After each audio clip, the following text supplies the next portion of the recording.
Now it's time to hear from you. If you have questions, please just raise your hand. Yes, sir. Hi, folks. Thanks a lot. My name is Joe DeAndrea.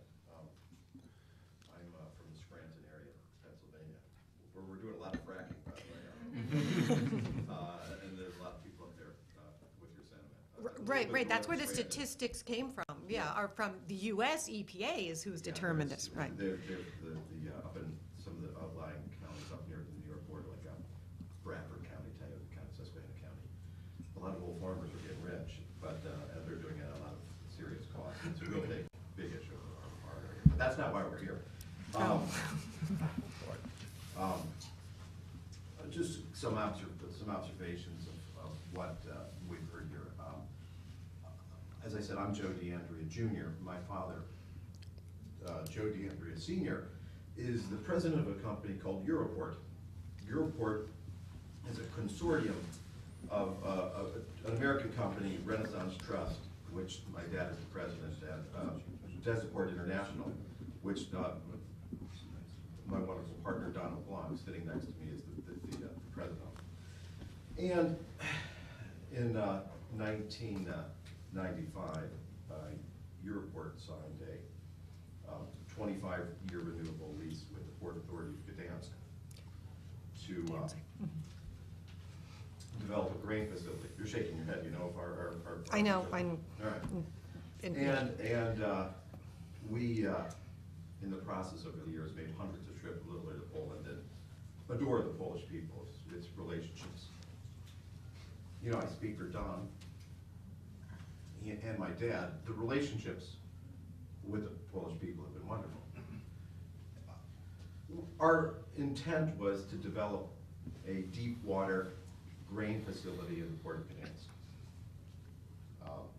Let me just read to you briefly a letter dated July 10, 1998, from the then president of the Port of Gdansk, Marian Switek, to my dad. I'm reading two paragraphs, which is important to what you folks are talking about. Go ahead. Since 1995, you, Mr. DeAndrea, as the president and CEO of Europort, have been acting as a partner of the Port of Gdansk, negotiating a number of projects on the Port of Gdansk upgrowth and the new possibilities of development. You, as the father of the grain and fodder terminal project, had the vision to develop a concept of handling organization, negotiated the agreement, and arranged financing for this strategic project. During the negotiation, we recognized you as a fair negotiator, always kept his promises. Next paragraph. The grain terminal project presently constitutes the largest investment in the Port of Gdansk. According to our opinion and feasibility studies, the new terminal shall cause a change of cargo routes, creating a new world connection. The project shall also make Gdansk a world-class port and worldwide recognized point of grain handling and storage. We believe the terminal developed by you will receive the historic role of Gdansk as a grain gateway for Europe and the Commonwealth of Independent States countries. Well, that's what we believe too. And we worked vigorously at this, secured financing, began development, and invested about $34 million in the project. By 2002, the Board of Directors of the Port Authority had changed, and there was a turn against us for strictly political reasons. They didn't want us there. They wanted other concerns there. They systematically did everything they could to get us out of it. There were parts of the agreement that we had with the port that they had to cooperate with our financial institutions for restructuring of some of our monies. They refused to cooperate. They publicly denounced the project in favor of other projects. They gave treatment, disparaging treatment to us in favor of other entities. They actually came to our project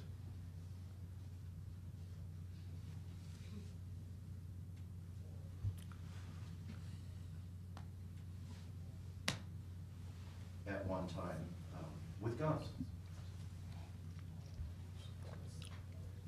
This is the government? Yeah, the part of the port, you know, representative of the Port Yep, Authority. yep. The Port Authority is, excuse me, Donald Long, that's the Port Canada. And the Port Authority is 85% owned by the state treasury. Yeah, and they tried forcing us out with guns. Problems developed, it's ensued. And we even had an internal arbitration in the country, which our last hearing was December of 2009. And at that time, the arbitrators asked for an independent appraisal, which came in at just about the numbers we had invested, $34 million. But political way of polling was that they negated that independent appraisal, and we ended up with that. We sit here today saying we had this great hope in Poland. It was a wonderful, wonderful opportunity with wonderful people, only to be systematically rubbed out. They're now trying to bankrupt us. We sit here with our lawyers from Sidley Austin, who attempted to negotiate a settlement with them. We were scoffed at, and we're now preparing litigation based on tens of millions of dollars in losses, reflective of the international treaty violations that they caused us. It's a concern. It was a wonderful place at one time, and the people I still think are wonderful people, but the government has issues, and I think everybody should know that. Thank you very much for your story. I don't, you know, we're not obviously here to adjudicate a particular issue, but it's important that you bring this up. And I think in kind of the broader sweep of what's happening in Poland and in other countries, this kind of fits into the theme that Nick was discussing.